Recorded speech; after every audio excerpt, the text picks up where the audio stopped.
वसई विरार महापालिकेचा 2025-26 चा अर्थसंकल्प आज आयुक्त तथा प्रशासक अनिल कुमार पवार यांनी सभागृहामध्ये सादर केलेला आहे। माझ्यासोबत स्वतः आयुक्त आहेत। सर, हा अर्थसंकल्प कितीचा आहे, याचा नेमका नागरिकांना फायदा काय आहे?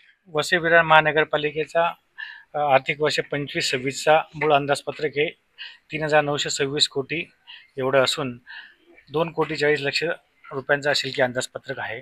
आणि या अंदाजपत्रकामध्ये आम्ही साधारणतः नागरिकांसाठी खड्डेमुक्त शहर असेल, तलावांच्या स्वच्छता असतील, नागरिकांच्या आरोग्याशी निगडीत असलेले प्रश्न असतील, तसंच लिगसी वेस्टचं ट्रीटमेंट म्हणजे बायो मायनिंग असेल आणि भविष्यात नागरिकांना चांगलं पाणी प्राप्त होण्यासाठी पाणी पुरवठ्याचे जे आम्ही शासनाचे जे केंद्र राज्य शासनाचे जे फ्लॅगशिप प्रोग्राम सुरू आहेत ते पूर्ण करण्याचा आमचा मानस राहणार आहे।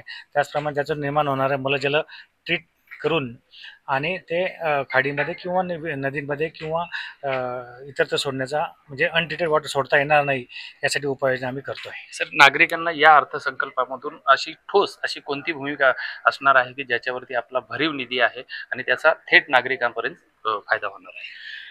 नागरिकांसाठी आम्ही तसा विचार जर केला तर ह्या ज्या पाणी पुरवठ्याच्या योजना आहेत त्याच्यासाठी आम्हाला साधारणतः महापालिकेचा हिस्सा हा साधारणतः 900 कोटी रुपयांचा इतका आहे। 2 वर्षामध्ये आम्हाला थोडे पैसे द्यावे लागत आहेत, तर ते आम्ही प्रॉपर्टी टॅक्स आणि वॉटर टॅक्स आणि इतर उत्पन्नाच्या सोर्समधून आम्ही कलेक्ट करून ते त्या सुविधा नागरिकांपर्यंत वेळेत पूर्ण होतील हा आमचा मानस राहणार आहे। सर, यामध्ये टॅक्स कशावर केला आहे आणि किती केला आहे? मालमत्ता वाढ ही 2006 पासून झालेली नसल्यामुळे यावर्षी आम्ही मालमत्ता करामध्ये मालमत्तेचा प्रकार आणि वापर या अनुषंगाने 5 ते 7% वाढ केलेली आहे आणि पाणीपट्टीमध्ये साधारणतः सर्वसाधारणपणे 25% वाढ केलेली आहे।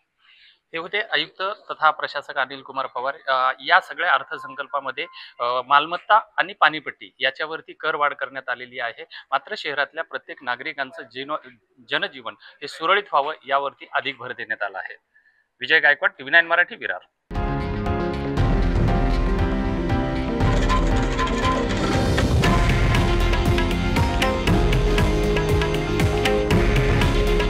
हे आहे देशातील नंबर 1 न्यूज नेटवर्क आणि आपण पाहत आहात TV9 मराठी। काळजी तुमची, हित महाराष्ट्राचं।